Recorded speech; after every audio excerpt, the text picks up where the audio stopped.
Yo les gens Thunder, aujourd'hui on se retrouve pour une nouvelle vidéo sur FL Studio 12 et aujourd'hui on va apprendre comment paramétrer votre Launchpad mini si vous voulez, voilà. Et voilà, et donc moi j'ai un mini MK2 et aujourd'hui sur FL Studio 12 je peux aussi faire Ableton Live, mais pour l'instant je sais pas encore très bien l'utiliser.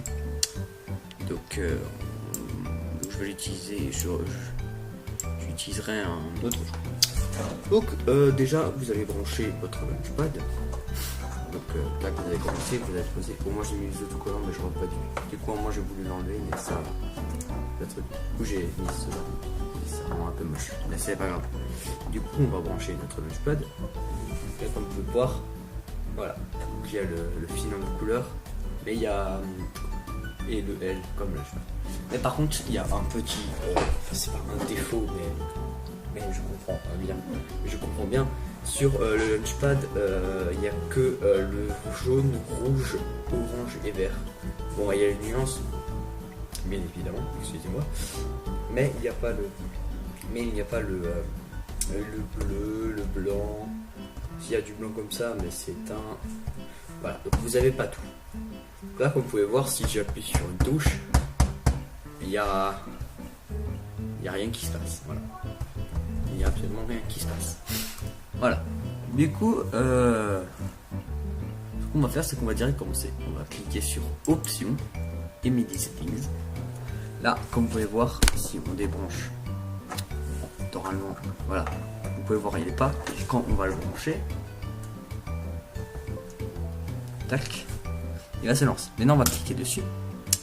Et ici, on va cliquer sur Enable. Et là, ça va aussi lancer l'autre. On va mettre sur le port 100. Voilà. Excuse-moi. Ah. 104. Et l'autre aussi. 104. Voilà. Donc là, vous cliquez sur Enable si c'est pas déjà fait. Là, normalement, c'est bon. Il y aura deux petits boutons de lancement vert. On va cliquer. Et quand vous cliquez là-dessus, vous pouvez voir il y a une petite truc qui va dire que en gros quand vous allez cliquer sur quelque chose, ça va marquer que c'est bon. Voilà. Ensuite, maintenant que c'est configuré, on va prendre une musique. Moi je prends celle-là et on va la mettre. Voilà. Donc elle est là. Juste un petit air pour commencer. Et comme vous pouvez voir, l'overview c'est lancé. Voilà. Donc pour commencer, on va pas direct jouer la musique. On va lancer. On va d'abord mettre le tempo. On va d'abord mettre le tempo à FL Studio pour après pouvoir jouer dans le. Parce que faut pas faire trop lent ou trop rapide. Enfin, vous verrez. Donc là, on était en 130. Ah, et après vous allez changer le tempo pour que chaque un peu haussement comme ça soit sur une ligne. Donc là je vais baisser un peu. La dernière fois j'étais ici à peu près 92, là c'était à 20. Voilà, c'était à peu près comme ça. Il y a chaque, comme vous pouvez voir, à chaque changement de je sais pas comment dire, de truc pour que ça monte un peu. Je sais pas comment dire. Chaque truc qui change, bah c'est là-dessus qu'il faudra. C'est la plupart du temps. Donc là il y a aussi, là il y a aussi, là il y a aussi. Bon, le 4 il n'y en a pas, si peut-être. Bref, maintenant qu'on a fait ça, c'est plutôt simple. Hein. On peut aller un peu plus loin dans la musique. Comme vous pouvez voir, là aussi, pas. Du coup, on va encore un peu le changer. Tac, voilà. Voilà, comme ça, c'est peut-être bien mis. Maintenant, on va dans Tools, Macro et Prépare for Performance Mode. C'était plutôt rapide. Hein. Maintenant, ce qu'on va faire, comme vous pouvez voir, quand vous allez cliquer sur Prépare for Performance Mode et vous allez cliquer sur OK, vous pouvez voir que pad 1, pad 2, pad 3, pad 4, pad 5, 6, 7, 8, jusqu'à 16.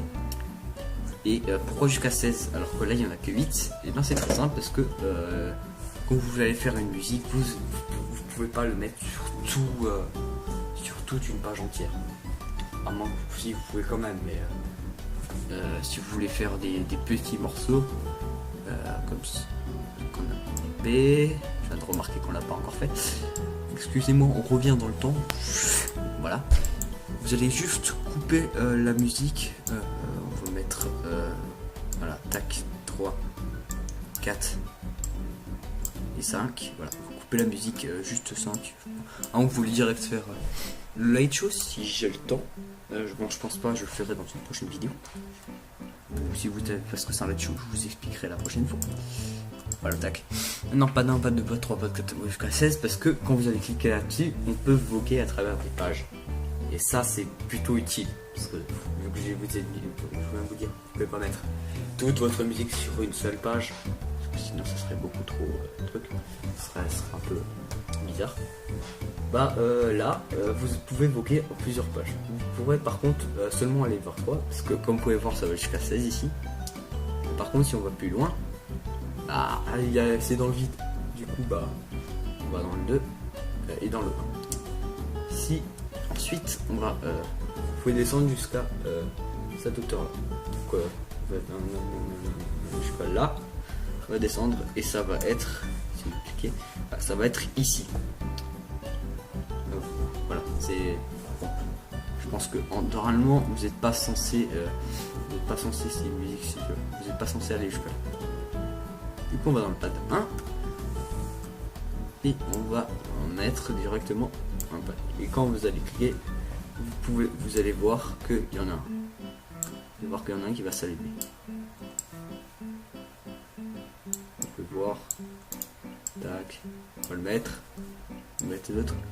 Sur FL Studio, vous pouvez pas activer deux trucs en même temps. C'est pas dommage ni truc. Mais vous pouvez pas activer deux trucs en même temps. Donc là, tac. Hop.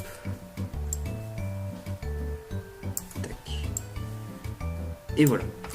Donc celui-là, on n'a plus besoin, à moins que vous voulez encore couper de la musique. Mais nous, on n'a plus besoin. Je vais juste le couper, je vais pas le. Tac.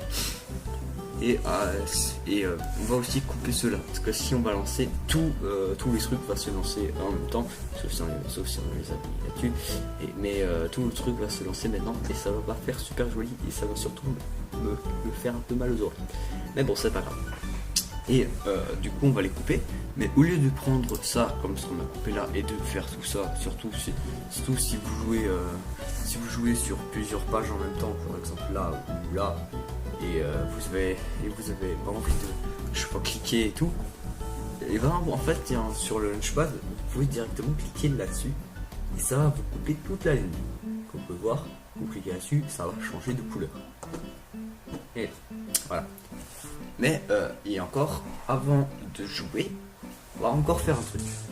Comme vous pouvez voir, excusez-moi, si on est dans Track, et on va dans Performance Setting, normalement ça va directement vous le mettre. Vous pouvez voir que ici il y a Red Trigger, Hold Motion None. Celui-là vous le laissez, Red Trigger. Celui-là, excusez-moi, celui-là on va le mettre dans One Shot. Parce que si on le laisse dans Stay, il va se lire en boucle. Si on clique sur un, il va se lire en boucle. Et celui-là on va le mettre sur Off. 4 bits, quand on met 4 bits en fait c'est à chaque fois ça va. En fait c'est quand vous allez jouer, ça va garder à chaque fois 4 temps je crois. Et ça après vous aurez un truc qui sera plutôt correct. Je vous montrerai après. Mais pour l'instant on va laisser en Off. Et comme là, exemple, vous avez plusieurs pages, comme je vous le montrais avant, vous avez plusieurs pages, et vous n'allez pas cliquer toujours sur la même chose. Du coup, ce que vous allez faire, un truc,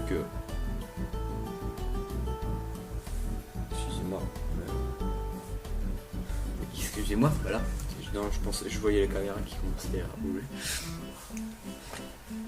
Parce que mon support il est un peu un truc. Du coup, là voilà, c'est bon. Maintenant, vu que au cas où, oui, comme je vous l'ai dit, si vous avez plein de pages, ça va être long.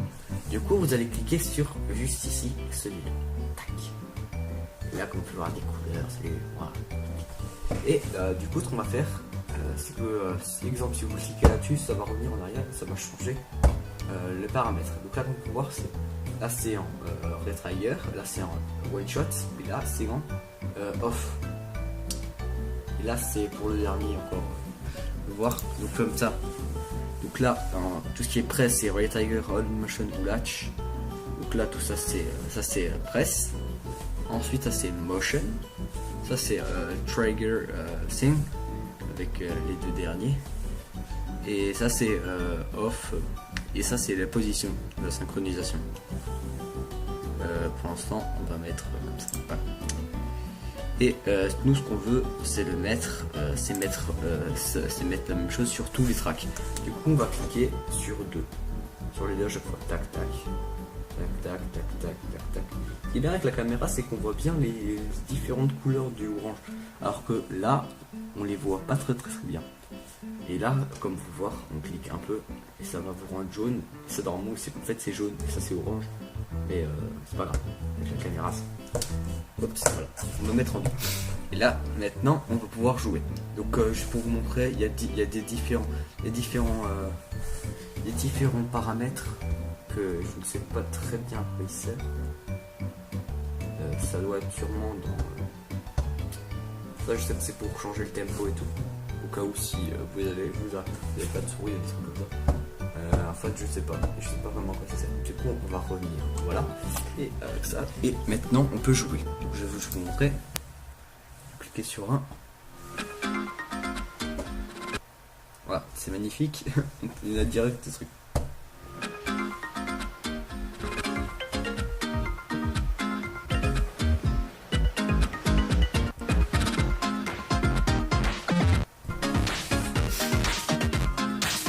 C'est magnifique.